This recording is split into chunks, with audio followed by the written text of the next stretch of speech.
pasa el mismo caso cuando también se puede usar con el sonido de S. Veamos acá, dice así. Y si se halla en el izquierdo, suple igual vocal para la sin, es decir, para la S, si a su vez no lleva otra vocal o shba. Y está el primer.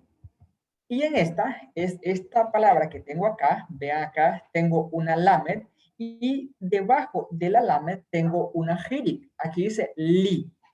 Luego tengo una mem y tiene un shba. Entonces, este es shba, tiene una ausencia de vocal. Por lo tanto, el puntito que sigue acá se va a llamar shibolet y va a convertir a esta consonante en una SH. Y este otro que sigue al lado izquierdo no va a ser un shibolet para la letra sin. Va a ser simplemente una vocal jolam. Y aquí dice lim shol. El último punto suena como O. Estas palabras que estoy presentando acá son unos casos, no son muy comunes. Sí existe la palabra en las escrituras, pero no son muy comunes. Así que para comprenderlos es un poquito complicado y hay que analizar bastante, pero tienen la ventaja que no son, digamos, la mayoría, y eso hace un poco más fácil su proceso, para que no nos compliquemos tanto de que cuando suena uno, cuando suena el otro. Esto simplemente se los explico porque va a haber algún caso en alguno que otro libro que van a toparse con una palabra de estas y se van a decir, bueno, aquí falta una vocal, ¿cuál es? Lo que pasa no es que falta, es que está implícita. Y estas son las reglas que uno debe conocer para entender cuándo está implícita dicha vocal. Y esa es básicamente toda la función que tiene el shibboleth. A continuación voy a presentarles el siguiente, conocido como MAPIC. MAPIC en términos prácticos significa eductor. Y este es el segundo de los puntos diacríticos, llamado como MAPIC, que significa eductor. Y este se coloca en medio de la letra G, únicamente en la letra G. Esto es importante conocerlo porque nosotros luego vamos a ver ciertas reglas específicas. Por ejemplo, hay una que dice que las consonantes guturales no permiten dagesh. Y justamente el dagesh es un puntito parecido a este. Entonces, cuando ustedes vean un puntito en esta letra, no es dagesh.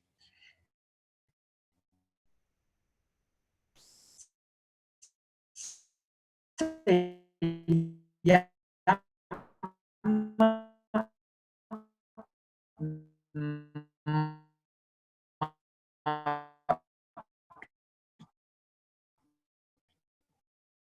y tiene una función en específico. ¿Cuál es?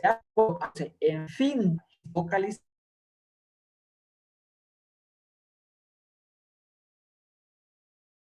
Hemos visto el shibboleth y también hemos visto el MAPIC. Ahora veamos el último de los puntos diacríticos. Y este es el dagesh. Digamos que este sí es como el más usado y más común. Y este se puede conocer como, en términos prácticos, dagesh es un condensador o algo que sirve para comprimir algo. Y eso es lo que hace el dagesh. Veamos el concepto que este tiene. El más importante de los diacríticos o los distintivos es el dagesh. que se pone en el seno de algunas letras para fortificar o para fortificar y duplicar su pronunciación. Ojo, duplica la pronunciación. Esto es importante cuando ustedes están viendo un documento que no tiene letras en hebreo, pero tiene fonética. Hay palabras, hay consonantes que en la fonética están duplicados, pero no en la escritura original por el hecho que tiene un condensador, es decir, un dagesh hazak. Y como pueden ver acá, sirve para fortificar, es decir, dar cierto énfasis o para dar esa fuerza y también duplicar su pronunciación. Veamos acá, el dagesh len puede afectar a cierto grupo de letras llamadas begat kefat, únicas que llevan aspiración cuando comienzan sílaba, sacándolas de aspiradas a fuertes. Voy a tratar de que me entiendan esto. En el alfabeto yo presenté ciertas letras que tienen un sonido y otras que tienen dos. Por ejemplo, la letra bet, cuando no tiene punto, se translitera con el sonido de la V. Pero cuando ella tiene un punto, que en este caso va a ser un dagesh len, se translitera con el sonido de la consonante bet. B, como la que existe en español de V y B. V cuando no tiene el dagesh y una B cuando sí lo tiene. Estas consonantes que ven acá, que están en color, son consonantes de Gad Kefat. Ahora bien, ¿por qué no pongo todas las consonantes? Por una razón. Cuando empezamos a ver el dagesh, vamos a ir viendo que principalmente existen dos tipos, dagesh len y dagesh fuerte. Ahorita estoy mencionándoles simplemente el concepto de qué significa y para qué sirve. Y luego en el siguiente párrafo estoy hablando del dagesh len. Otro nombre que tiene este es el dagesh kol. Y este solo puede ir en estas consonantes que están acá. Solo son 6 consonantes. Si ven un punto en otra consonante que no sean estas 6, entonces ya no es este dagesh. Es un dagesh fuerte que vamos a ver a continuación después de esto. Ahora bien, ¿de dónde surge la palabra begat kefat? La palabra begat kefat es una palabra mnemotécnica para poder aprender en una sola frase las 6 consonantes en las cuales puede ir un dagesh len. Y estas son la bet, la gimel, la dalet, la jaf, la fe y la tab. Estas son las únicas 6 consonantes que llevan dagesh len. Ahora, de las 6 consonantes que he presentado, que son estas que están acá, solo hay 2 que tienen un cambio bastante radical. Y esas son la jaf y la fe. Veamos cuáles son esos cambios que tienen. Dice acá, la diferente pronunciación por este signo adquieren no se hace muy perceptible a nuestro oído, excepto para la letra fe, la cual adquiere el sonido de P, y la letra bet, que sin el dagesh tiene sonido equivalente a la V y con él al de la B. Ahora,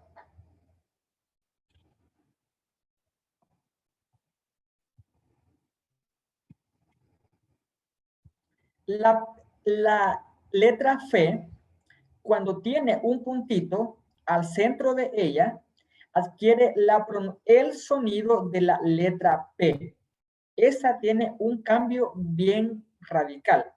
La otra que tiene ese cambio es la HAF, que esa, cuando no tiene el puntito, suena como una J. Y cuando tiene el puntito, suena como una K y se llama CAF.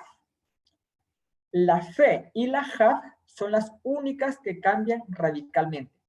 En cuanto a la BET, lo único que pasa es que deja de sonar como V para sonar como una B. Pero eso en el español casi es bien imperceptible. Casi siempre usamos el mismo sonido para usar la B y la V. En el español es casi imperceptible. Por eso es que en nuestro caso casi no nos afecta mucho. Ahora bien, el dagesh fuerte puede acompañar a todas las letras del alfabeto. Ahora estoy hablando del otro tipo de dagesh. Este es el dagesh fuerte. Y dice que este puede acompañar a todas las letras del alfabeto, excluidas las consonantes guturales. Esta frase es importante memorizarla. El dagesh fuerte puede acompañar a todas las letras del alefato, excluidas las guturales, porque al duplicar su sonido perderían su propia naturaleza y se convertirían en las inmediatas del mismo órgano. Por tal razón, a estas letras se les llama en gramática consonantes indagesables.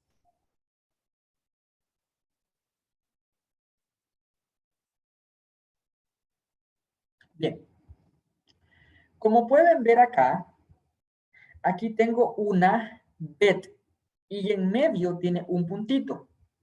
Si es una bet, entonces automáticamente yo sé que esta adquiere el sonido de la consonante B.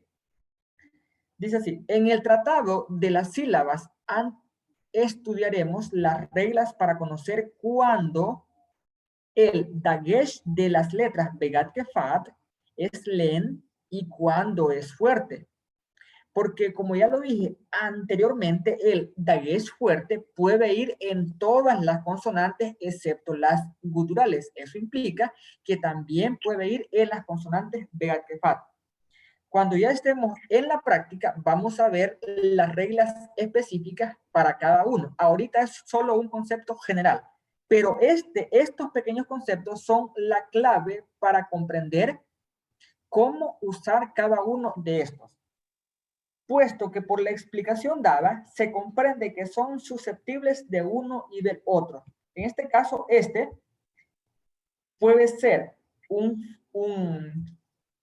dagesh len, y va a hacer que la consonante suene B.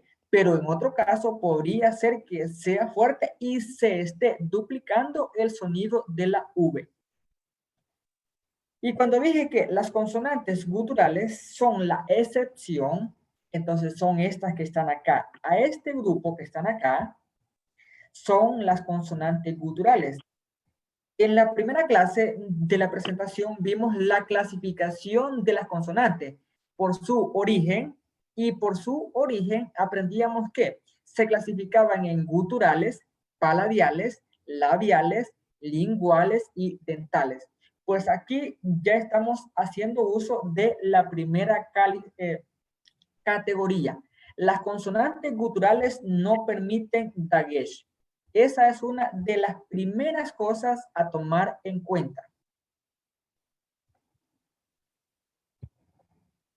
Y con esto doy por finalizada la presentación de los puntos diacríticos.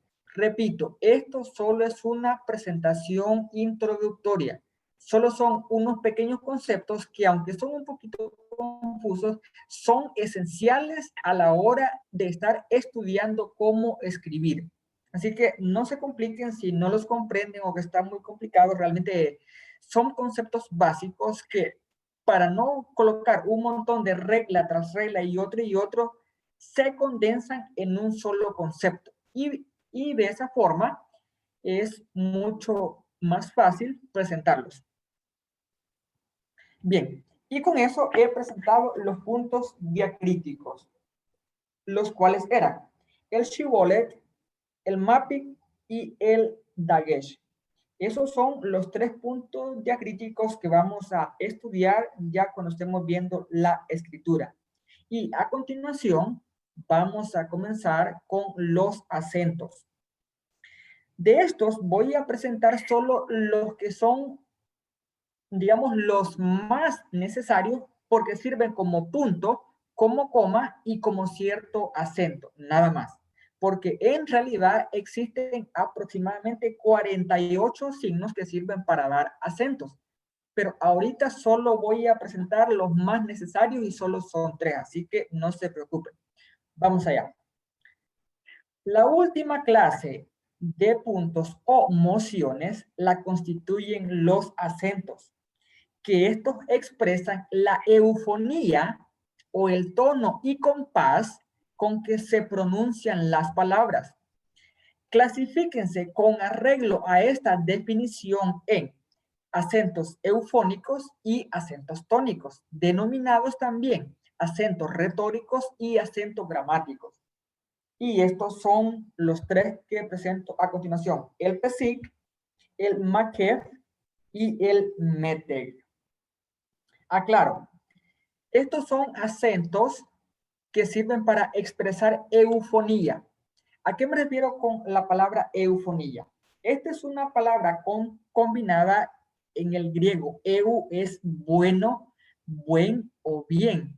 Y fonía es sonido. Entonces, cuando expresan la eufonía, lo que quiere decir es que expresan el buen sonido de una palabra. Porque también puede que escuchen en alguna otra clase la palabra cacofonía. Es lo contrario, es el mal sonido de una palabra. Pero estos expresan el buen sonido, la eufonía y también el tono y compás. ¿Qué quiero decir con tono y compás? Aunque no lo parezca, existen palabras que el tono y el compás son capaces de cambiar el sentido y también el tiempo de la palabra. También puede cambiar el sustantivo. Por ejemplo, cuando alguien escucha la palabra revólver, él entiende que es una arma. Pero cuando alguien dice revolver, él entiende que es un verbo, es una acción. Lo curioso es que está escrito con las mismas palabras. Entonces, el tono y el compás con el que uno la dice, le está cambiando por completo el sentido a la palabra. Y es por esa razón que los acentos son importantísimos. No es lo mismo oro que oró. Oro es un metal, pero oro es una acción, es un verbo. Y todo lo que hace el cambio es un puntito, una eufonía. Eso es todo lo que hace el cambio. Como pueden ver, son importantes los acentos. Y vamos a ver 3. PESIC, METEG y MAKEF. Solamente esos. Veamos el primero de ellos. PESIC. Es una rayita vertical colocada por la parte superior entre 2 palabras. ¿Para qué sirve? Que se pronuncian con cierto énfasis. Nada más. Eso es todo lo que hace este. Aquí tengo un texto de Bereshit que como no tiene todo el complemento de los signos para darle la entonación, hay algunos textos que ponen estos PESIC para dar cierto énfasis a una palabra. Veamos acá. Esta rayita en color rojo que está acá es el PESIC. Y cuando yo tomo la frase desde acá hasta acá, termina con cierto énfasis y luego sigo normalmente. Aquí tengo otro. Y tengo otro acá. Estos que están viendo, que están en color rojo, son lo que se llama PESIC y nada más sirve para dar cierto énfasis. Este fragmento que tengo acá es un fragmento del Génesis capítulo 1, versículos del 1 al 3. y dice así, Bereshit bara Elohim, et hashamayim bet haaretz. Haaretz haita tohu babohu bechoshech al pene tehom. Beruach Elohim merachefet al pene hamayim. Vayomer Elohim yehi or, vayehi or. Simplemente sirven para dar cierto énfasis. Y esa es la función del pesik. El siguiente, que también sirve para dar acento. A este se le llama makef. Es asimismo una rayita superior. La diferencia es que este está en posición horizontal. Y además de que sirve para hacer ciertos acentos, también sirve para enlazar dos palabras que intrínsecamente están unidas entre ellas o nosotros hacemos una relación con nuestra mente. Y aquí dice, cuyas palabras o cuyas ideas están unidas en nuestra mente y a las cuales imprime cierta rapidez de pronunciación. Su figura es idéntica a la de nuestro guión. Y a eso se le llama maquer. Aquí hice una captura de una Biblia en hebreo y la puse acá. Aquí está el texto completo y este sí, tiene todos los signos de entonación y como pueden ver hay un montón de puntitos que son bastantes. Pero solo aquellos que yo tengo en color amarillo son los que voy a tomar en cuenta acá.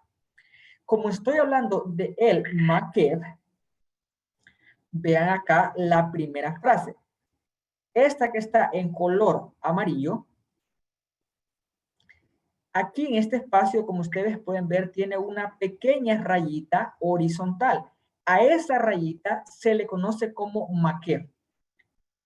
Maquer es una palabra que significa continuador. Hace dos cosas continuas, una con la otra, las junta. Aquí dice alpener tehom.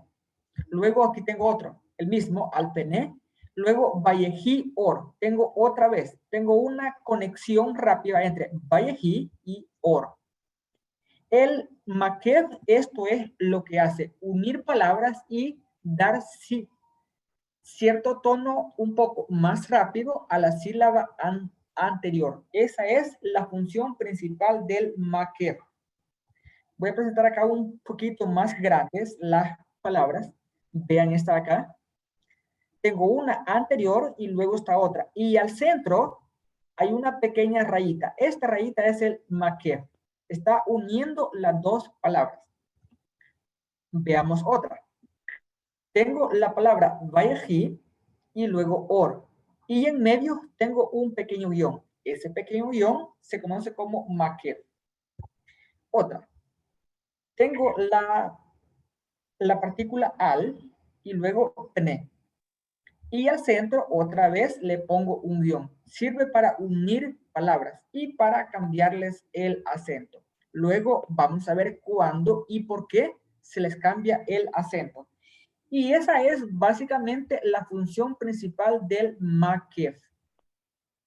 Simplemente es un guioncito de forma horizontal, nada más. Y sirve para unir dos palabras o dos ideas en nuestra mente. Y se expresan como una sola. Esa es la función del maquer. Ahora, los dos acentos explicados hasta el momento afectan, como puede verse, a las palabras. Ahora, el tercero no solo afecta a las palabras por individual, las afecta a nivel de sílaba. Y por eso voy a presentar a continuación el tercero de los acentos. Y a este se le llama meter. Meter. Y es una palabra que técnicamente significa freno. Porque tiene una función. Hace como una pequeña pausa cuando llega a ciertas sílabas. Es como que le pone un pequeño freno al tono que uno lleva y hace una pausa. Eso es básicamente lo que hace el mete. Veamos. Dice, porque contiene o refrena la pronunciación y su figura, que también es una línea vertical, como el PSIC, se pinta constantemente debajo de las letras. Su uso tiene lugar solo en 3 casos. Ahora, ¿cuándo usar el METEC? Aquí vamos a ver. El METEC solo se utiliza en vocal larga, distante del acento tónico. Cuando yo digo vocal larga, ustedes tienen que acordarse inmediatamente que solo son 5 y puede ser una kamatz, una seré, una hirit malé, una jolan malé y una shuru. Esas son las vocales largas y que no esté en un acento tónico. Esa es la primera condición. Segunda condición, en vocal larga seguida de una shba. Entonces va a aparecer una palabra que tiene una vocal larga y luego sigue otra consonante que tiene un shba. En esa va a ir un METEC. Y el otro caso es en vocal breve o en sílaba incompleta. En este caso vamos a ver luego un pequeño concepto de cuándo una sílaba puede encontrarse en un estado incompleto. Ahorita, por cuestiones de tanto concepto, solo voy a presentar esto. Únicamente en vocal breve, en sílaba incompleta. Estos son los 3 casos donde va a aparecer el METEC. Veamos unos ejemplos prácticos acá. Ok. En una palabra milra, puede la penúltima y antepenúltima tener vocales que se quieran de algún modo acentuar. Aclaro esto. ¿Por qué se quieren? Porque estas no tienen acento tónico, pero por su pronunciación o por la cantidad de sílabas que ésta tenga, se hace necesario un acento adicional. Y esto es lo que viene a hacer el METEC, hacer un pequeño freno, una pequeña pausa, donde no había un acento tónico para hacer esa pausa. Esto se indica por el signo METEC, freno, que es un contrapeso contra el acento que se halla en la última sílaba.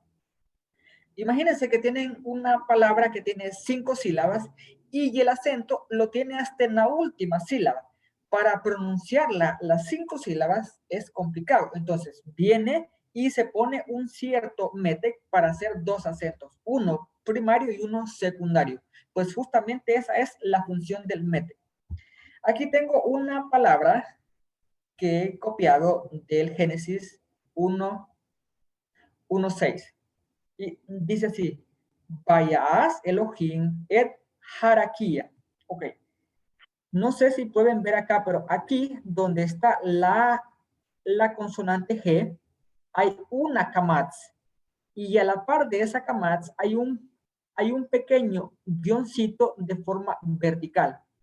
Ese pequeño guioncito que aparece ahí es lo que se conoce como METEC. Y ese sirve para hacer un pequeño acento aquí y en la última que estamos acá. Entonces ya ed, ha, raquía. Hace un pequeño acento en ha. Entonces tengo, vaya, hace Elohim, ed, ha, raquía. Otro ejemplo. Tengo una frase como esta y está bien grande. Y yo digo, bueno, ¿dónde pongo los acentos? Ahorita solo voy a explicar lo más esencial, porque como pueden ver aquí hay 1, 2, 3, hay muchísimos acá. Entonces yo me voy a enfocar en los principales para hacer acentos. Tengo esta frase, Mitajat laraquía, uben jamayin asher meal laraquía. Bien, como pueden ver en esta lamed hay una kamatz. Y a la par de esa kamatz hay un pequeño puntito de manera vertical. Ahí se está haciendo una pequeña pausa para combinar el sonido de esta palabra con esta y que tenga una cierta pausa para que suene bien. Por eso estos son los que tratan las leyes eufónicas, las leyes de buen sonido. Luego sigo. Uben Hamayim Asher Meal la Raquía. Y tengo otra pequeña pausa en la Lamed y la Kamatz. Aquí aparece otro pequeño METEC. Es un pequeño acento que hay que hacerlo allí, pero ahí no había una palabra, digo, otro signo para hacer un acento. Él viene a hacer esa función. Y es así como lo van a ver en la mayoría de todos los textos que ustedes vean. Van a ver ciertas guioncitos que tienen esa función, hacer una pequeña pausa. Y este es el texto completo de donde he copiado estos fragmentos que están acá arriba.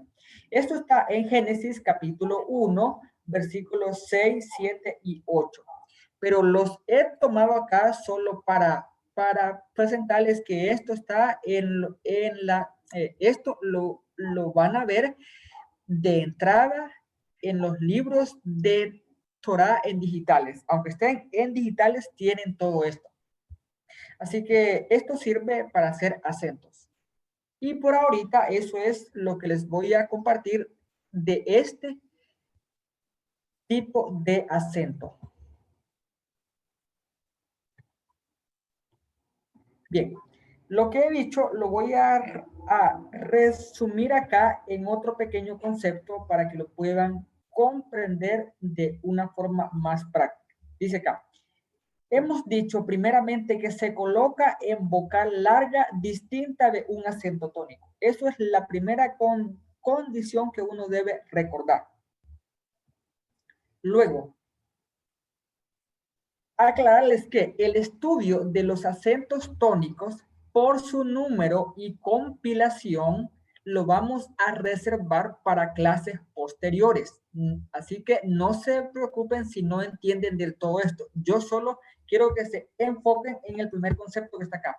Simplemente se coloca en vocal larga distante de un acento tónico. Hasta allí estamos bien por ahorita. Luego esto es a manera de información para que ya lo tengan y poco a poco lo vayan estudiando. Porque cuando estemos ya viendo solo sílabas, palabras y todo ese tipo de cosas, de repente va a aparecer un pequeño guioncito que da un acento. Y usted va a decir, ¿de dónde sale ese pequeño guioncito? Ah, lo vimos en la introducción, es tal punto. O lo que sea que apareció allí. Y cuando no se acuerden qué era, van, repasan esta clase y van a ver estos conceptos. Y entonces van a captar mucho mejor. Repito el concepto. Se coloca en vocal larga distante del acento tónico.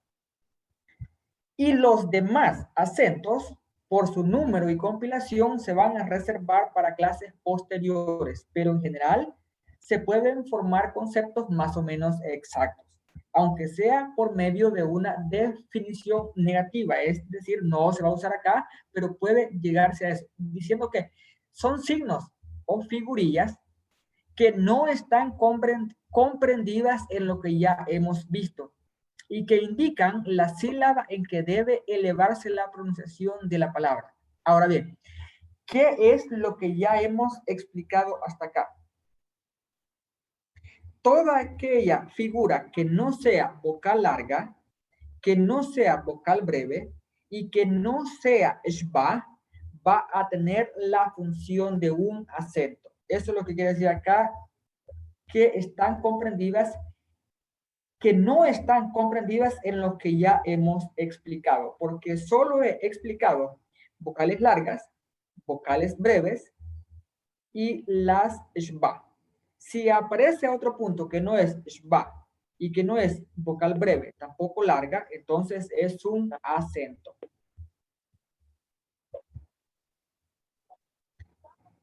Y esta elevación de voz tiene comúnmente en la penúltima o la última sílaba. Afortunadamente, en el idioma hebreo no se tiene que estar lidiando con las palabras esdrújulas, sobre esdrújulas y todo ese tipo de cosas porque únicamente usan o es llana o es grave, nada más. Esas son las únicas dos formas que se usan acá. Así que es relativamente sencillo.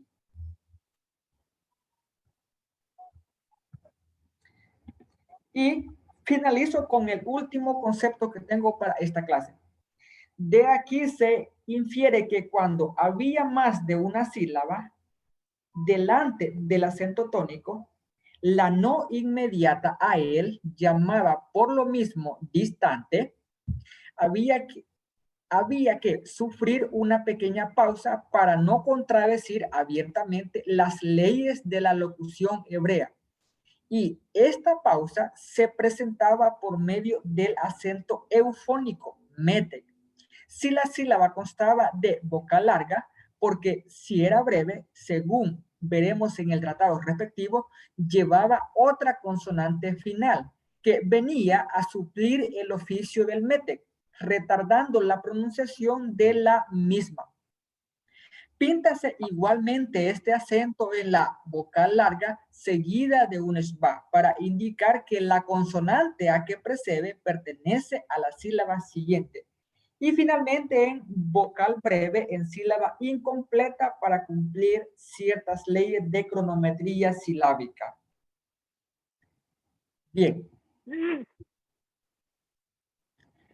Esto es todo en cuanto a los acentos. Yo creo que esta última clase les ha sonado un poquito, quizás un poquito tediosa, complicada, porque es más conceptos. El tema de los acentos y de las entonaciones, de hecho, es un poquito complicada, porque son temas tan minuciosos y tan, digamos, pequeñitos en apariencia, pero créanme, tiene una gran importancia a la hora de estar usándolo en la práctica. ¿Son complicados? Sí, pero yo quiero ahorita aprovechar estos últimos minutos para darles unas ideas. Yo voy a presentar en esta clase el hebreo bíblico. Y el hebreo bíblico, por ser una lengua especial, aparte de que es una lengua que en sí misma expresa rasgos culturales, también se le conoce como la lengua santa, la Lashon HaKodesh. Y por ende, hay cosas que no son fáciles, pero vale la pena aprenderlos. Definitivamente lo vale. Que hay conceptos que están un poquito enredados, no importa. Vamos a ir repitiéndolos nuevamente uno a uno y por favor, no se preocupen si no lo comprendieron. Hay tiempo de sobra para repetirlo una y otra vez. Repito una frase que dijo Rabí Akiva. Rabí Akiva dijo, si una gota de agua puede hacer un orificio en una piedra de tanto caer, ¿por qué no yo podré aprender un concepto?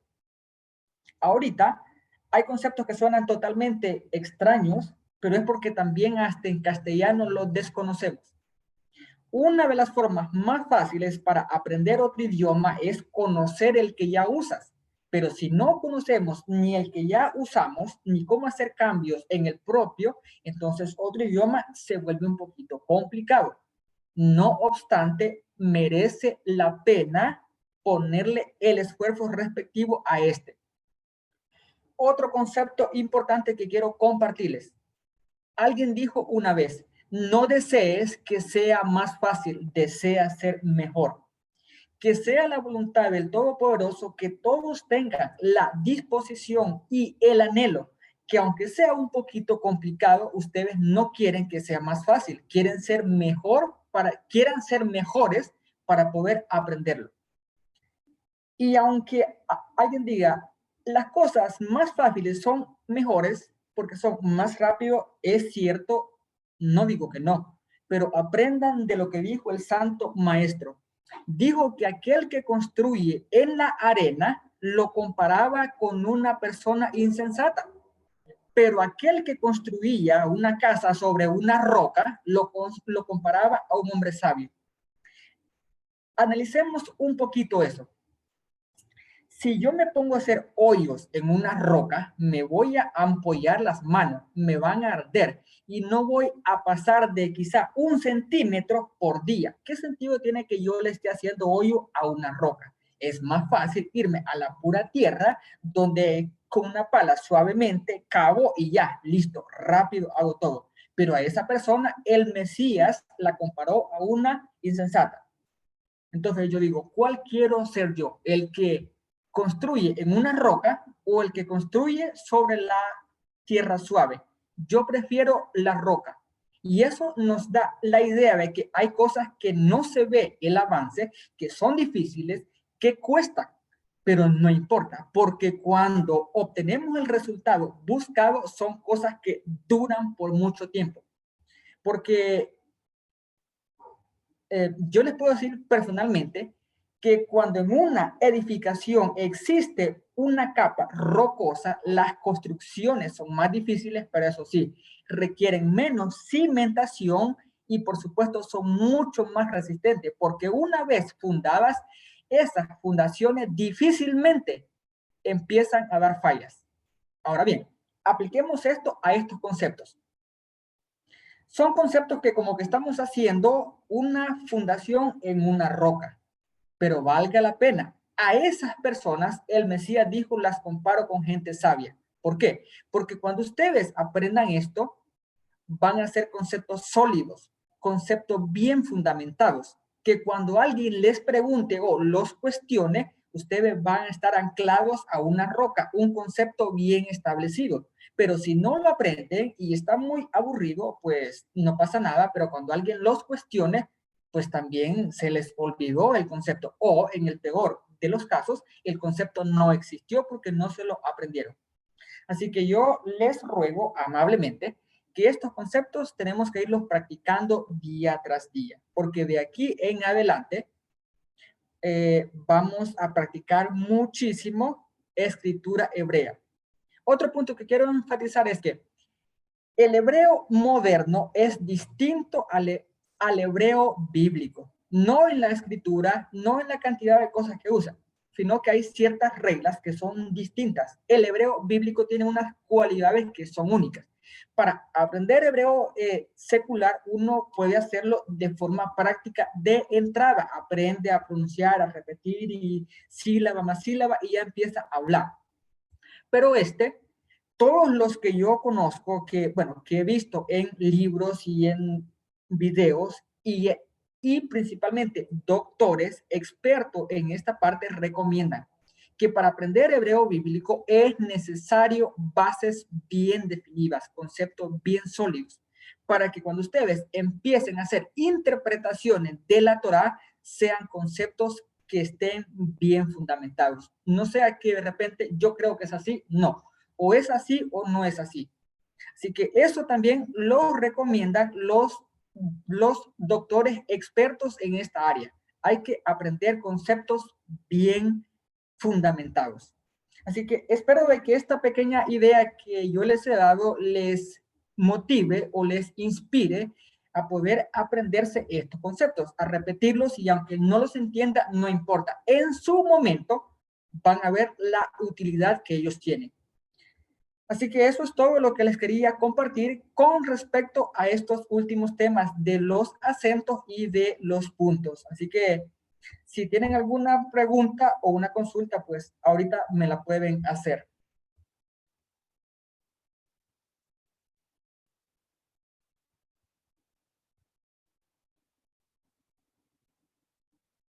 Hola.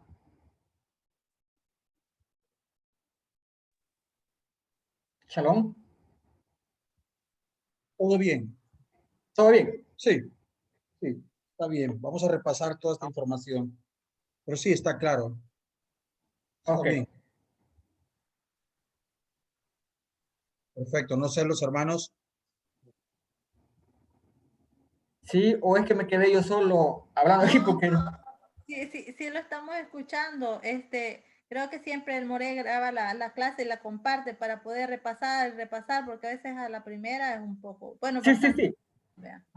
Entonces, Eso es lo que quiero explicar acá, que aunque sea un poquito difícil, esto es todo lo que voy a presentar en cuanto a la introducción. Ya, las próximas clases van a ser prácticas. Eso sí, ya vamos a ver la Aleph ya con el signo y vamos a comenzar a construir palabras. Esto es quizá lo último que yo voy a presentar así, que son conceptos y hay que aprenderlos y aprenderlos, pero eso sí, son necesarios. Las próximas clases ya son prácticas. sí, está bien. Yo creo que ya en las clases, en la práctica van a ir surgiendo todas las preguntas. Exacto. Exactamente. Ahí vamos a ir armando todo el rompecabezas. Ahí. Toda Raba. Ahí vamos a Ok. pasar en la grabación que nos comparta el More. Excelente.